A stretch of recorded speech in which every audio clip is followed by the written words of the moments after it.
Question: how do you elevate the already excellent salt and pepper shrimp recipe? Answer: you turn it into a po' boy, you dress that po' boy with a roasted garlic aioli, and you serve the whole thing with crispy potato wedges. First is the aioli. This is something that you really should do in advance. I always do it at the last minute. First thing we need to do is roast the garlic, so I'm going to slice off the head,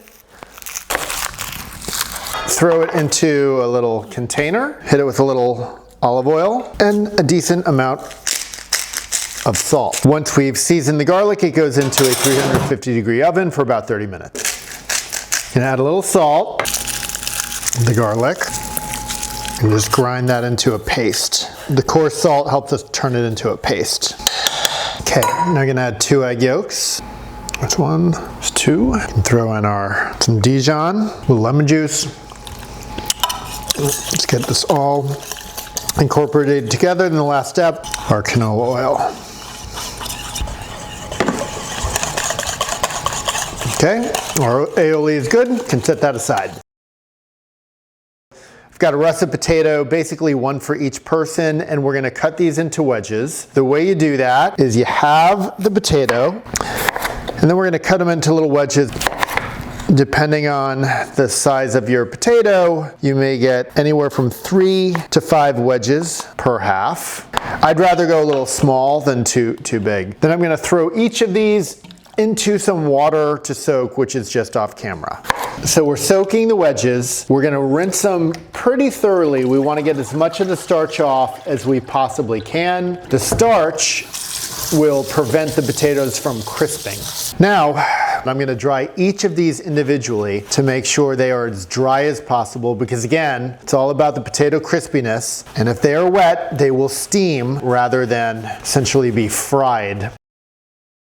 To season your potatoes, of course, we will use plenty of salt.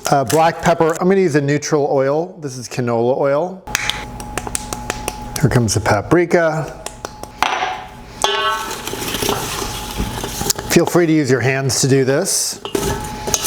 Okay, let's put them on the rack. Now we're just gonna lay them out flat. Okay, these beauties go into a 425-degree oven. All right, it's been about 20 minutes. Here's how we look after 20. We're just gonna flip each of these. You can see that color? Beautiful.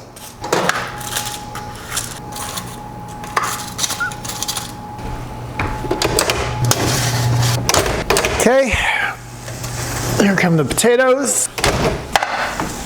Let's get a good one. Beautiful. I know.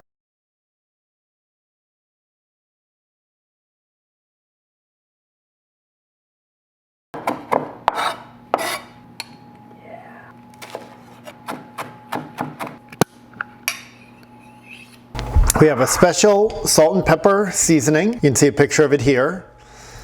We're gonna give the shrimp maybe a teaspoon of the stuff. We're gonna dip that all in the milk.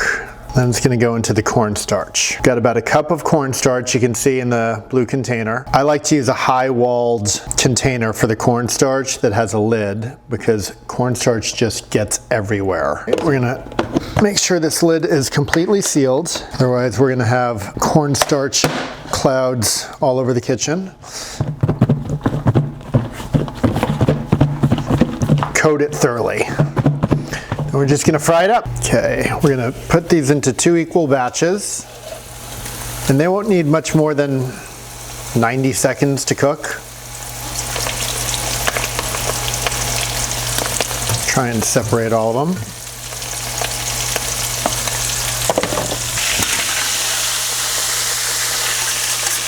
That's more like it. I've got a nice brioche bun, which I've toasted. We are definitely not going to skimp on our aioli. It goes right down in the center. See if we can jam at least 6 shrimp into this thing. 5, 6. It wouldn't be salt and pepper shrimp without a little more salt and pepper mixture. Some cilantro, some fresh chili pepper, of course, some lime. And that's how you do it. Salt and pepper shrimp po' boy, what can be better than that? Actually, 3 recipes in 1 episode. Thank you very much for watching. Good luck in the kitchen. Bon appetit. Oh baby, come and get it.